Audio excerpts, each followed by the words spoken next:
Hey there, amazing ADHD woman. If you're an ADHD woman entrepreneur like me, you're probably no stranger to impossible expectations. You know, those high pressure standards we set for ourselves that can sound a little bit like this. I should never get triggered into big feelings. I should finish my to do list every single day. I should never lose anything. Sorry, I'm laughing as I say this because it's so not true that this could happen. I should always be productive and positive. Does that sound familiar? Totally does for me too. But here's the thing. Expecting ourselves to be perfect actually creates anxiety, dysregulates our nervous system, and yes, makes our ADHD feel even worse. So today, let's unpack this, get real about these expectations, and talk about what you can do instead. Because you deserve peace, progress, and a lot more grace than you're giving yourself. So let's dive in. First, let's call out these impossible expectations for what they are. One I see a lot is the expectation that we would never get triggered into big feelings. We might think that if we try hard enough, we can control our emotions 100% of the time.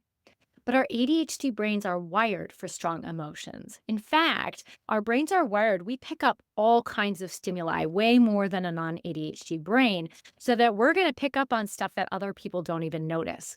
Secondly, our brains are sticky so that we hold on to things longer, which means that we have held on to things from our past longer. So, stuff that goes on now can trigger that stuff, even if we've done a lot of healing work.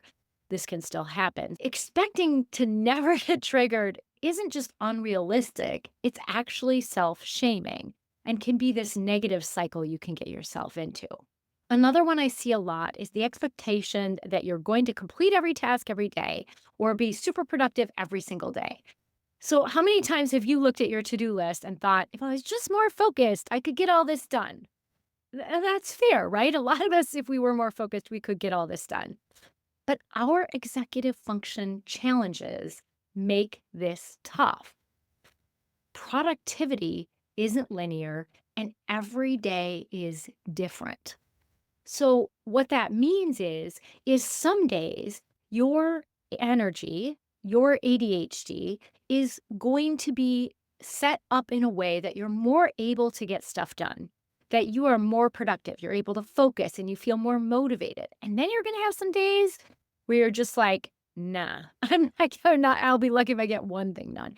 It's just how our brains are. And shaming yourself about this isn't effective. Another one I see, and this I expect of myself, is, this is a sneaky one because I don't think that I expect this from myself, but I know I expect it from myself. So see if this is true for you. The expectation that you'll never lose things. The search for keys, your phone, the coffee cup you literally just had in your hand, your glasses if you wear them. Expecting ourselves to never misplace things when our working memory can be patchy is setting ourselves up for disappointment and frustration. I notice that when I lose something or break something, that I get frustrated with myself. Whereas if I didn't have this expectation of myself, those experiences might be a little bit different. Not that we're going to lose stuff on purpose, but just that we're going to recognize this happens. Another one I see is ADHDers expecting themselves to be motivated all the time. ADHD come with emotional waves. So it's important to remember we're not robots. Expecting to be in a good mood, super motivated, and on all the time is exhausting. That's not even something neurotypical folks can handle. And we have a brain that's different that makes being on even more challenging. The last one we're going to talk about today is never needing help. The idea that we should be always independent and self sufficient is a heavy expectation. I see this showing up like I have different groups I'm in for consultation and support. And I'll be like, oh, I have so much to do. I should really skip this. But the thing is we thrive in community with support, with reminders.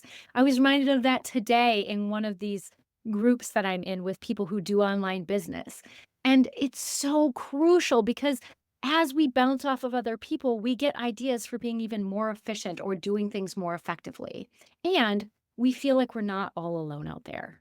The problem is when we fall short of all of these impossible expectations, we blame ourselves and think, why can't I just get my shit together?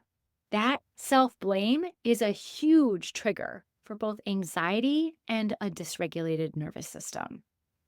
So let's talk about what happens when we are under the weight of these impossible expectations.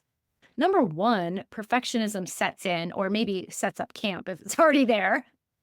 We start thinking that anything less than perfect is failure. But perfectionism is just fear and procrastination dressed up in fancy clothes. It keeps us from being able to start and complete tasks we need to do for our business and our lives. Also, we have a nervous system overload when we're in this cycle. The constant pressure activates our stress response. And then we end up living in our fight or flight response, our shutdown response, or vacillating between the two, which then in turn only worsens focus, memory, and emotion regulation. We can also get into shame spirals. Every time we lose something, break something, if you're like me, bruise yourself, miss a deadline, or feel overwhelmed, we tell ourselves it's a personal flaw. And a lot of times this can happen beneath the radar. Right now, I have a lot on my plate and noticed I was feeling overwhelmed. And then I sat with it longer and paid attention. I was like, yeah, I feel some shame about feeling overwhelmed. Like, oh, as someone who teaches this, I should not get there ever. And then that shame spiral leads to procrastination, avoidance, and even more anxiety, which again exacerbates ADHD. And last but not least, burnout. Trying to meet impossible standards every day leads to exhaustion and burnout. And burnout makes ADHD symptoms worse. In fact, when you're truly burned out, the only way to recover is doing nothing and rest. And sometimes that nothing can be a shorter period of time, like 10 minutes. Sometimes it can be hours. Sometimes it can be days or even weeks or months. So it's important to get out of this cycle. And it can be a vicious cycle spinning around, but it's not unbreakable. So the question is, what can we do instead of chasing impossible expectations? One, we can embrace self compassion. Start by acknowledging that ADHD is part of how your brain works. You're not broken, you're just wired in a different way that is actually quite beautiful at times. Compassion is the first step to regulation. Number two, redefine success. Instead of, I have to finish everything today, ask yourself, what are the three most important things I can focus on? And then focus on progress over perfection. Number three, build in safety nets. Instead of expecting to never lose things, create systems that help you, a specific spot for your keys, a checklist by the door, gentle structure that supports your brain. Back when I was in a phase of losing my keys, I had a Jeep Wrangler. And this was before fobs. I would lose my keys all the time or lock them in my car. Like it was just something that would happen. So instead of getting mad at myself for this every single time, I just had a spare key everywhere. I had one in my house. I had one at my fiance's house at the time. I had one at both workplaces. So I used to teach group fitness on the side. So I had one there in my folder. And then I had one at my main job. And so that was a way to help me when I did lose things. So instead of expecting myself to never lose things, I just planned for those moments when I did. I didn't use those keys all the time, but when I did, boy, was I grateful they were there. It saved me a lot of money in having to pay people to come out and unlock stuff for me and time. Number four, normalize triggers and emotions. Getting triggered is not a failure, it's information. Plus, it's not really about never getting triggered. It's about how quickly you can recover after having been triggered. So when you notice you're triggered, pause, breathe, and ask yourself, what is this feeling telling me? What do the parts of me need right now around this? Number five, ask for support.